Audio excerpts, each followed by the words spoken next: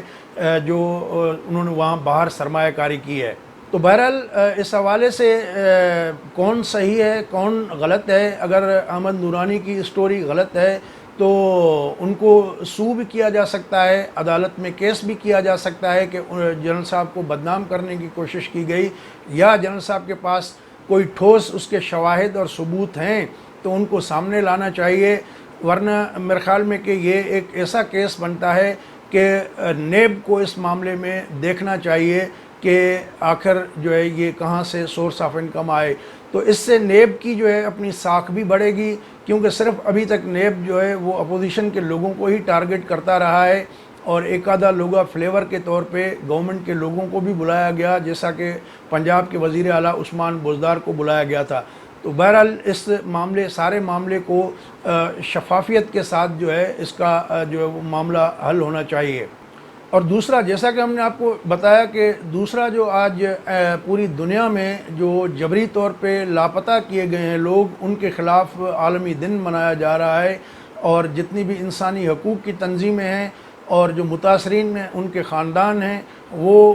سراپا احتجاج ہیں اور یہ اپیل کر رہے ہیں کہ ان کو جو ہے ریلیز کیا جانا چاہیے۔ جیسا کہ آپ کو بتایا کہ دسمبر 92 میں یو این کی جنرل اسمبلی نے ایک ریزولوشن پاس کی تھی کہ کسی کو بھی خفیہ طریقے سے نہیں گرفتار کرنا چاہیے اور نہ کسی کو گرفتار کر کے جیل میں رکھنا چاہیے۔ تو لہٰذا اس کے بعد سے یہ عالمی دن کے طور پہ منایا جاتا ہے اور پوری دنیا میں اس کے چیزیں ہوتی ہیں۔ تو جو اس کا اقوام متحدہ کا اس سے متعلقہ ادارہ ہے،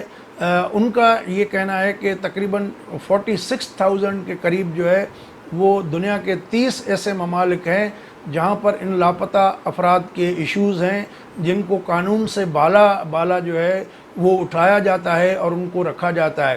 ان ممالک میں فلپائن بھی آتا ہے، پاکستان، انڈیا، چائنا، برما، اور ان کے نام بھی آتے ہیں کہ جو لوگوں کو غائب کر دیتے ہیں اور ان کو کوئی جو ہے وہ پتہ نہیں چل پاتا کئی سال سے۔ سندھ سے بھی کئی لوگ لاپتہ ہیں اور بلوچستان سے کئی لوگ لاپتہ ہیں۔ پاکستان میں جو مسنگ پرسنس کو بازیاب کرانے کے لیے ایک کمیشن بنایا گیا تھا، ان کی جو رپورٹ آئی ہے اس میں انہوں نے بتایا تھا کہ 31 جولائی تک جو ہے پاکستان سے تقریباً 6,686 لوگ لاپتہ تھے، اور جولائی میں 46 جو ہے نئے کیسز ان کے پاس رپورٹ بھی ہوئے ہیں، اور 31 جولائی تک ان کا کہنا ہے کہ 4,116 کے قریب لوگ جو ہے انہوں نے ریکور بھی کرائے ہیں، جو لوگ اٹھائے گئے تھے وہ لوگ واپس آئے ہیں۔ تو یہ کمیشن نے ریکور کرائے یا ان کو اغوا کاروں نے انہیں چھوڑ دیا، بہرحال وہ اپنے گھروں کو جو ہے مل گئے، اور کچھ لوگ جو ہے ان میں باہر بھی تھے جن کا پتہ لگایا کہ وہ کہاں کہاں گئے ہوئے ہیں۔ تو اس اعتبار سے اگر دیکھا جائے تو اس وقت بھی پاکستان کے اندر یہ جو حکومتی کمیشن ہے، ان کی رپورٹ کے مطابق 2,116 لوگ ابھی بھی لاپتہ ہیں، اور آئی جی سندھ نے چند روز پہلے کراچی میں جو سندھ ہائی کورٹ ہے اس میں جو بیان دیا تھا اس میں بتایا تھا کہ 605 لوگ سندھ کے ابھی بھی لاپتہ ہیں۔ تو بہرحال اس رپورٹ میں بلوچوں کے حوالے سے یا بلوچستان کا کوئی از خود ایسا ڈیٹا شیئر نہیں کیا گیا، لیکن مجموعی طور پہ انہوں نے ایک فگر دیا ہے۔ تو کسی بھی مہذب دنیا میں، کسی بھی مہذب ملک میں ایسا نہیں ہوتا کہ آپ کسی کو اغوا کر کے اٹھا کے تشدد کر کے ان کی گولیوں سے چھلنی لاشیں پھینک دیں۔ تو یہ ایسی ریاست جو ہے وہ کبھی بھی جو ہے وہ مہذب ریاست نہیں کہلائے گی۔ تو بہرحال جن لوگوں کو بھی اٹھایا گیا ہے، جو لوگ لاپتہ ہیں،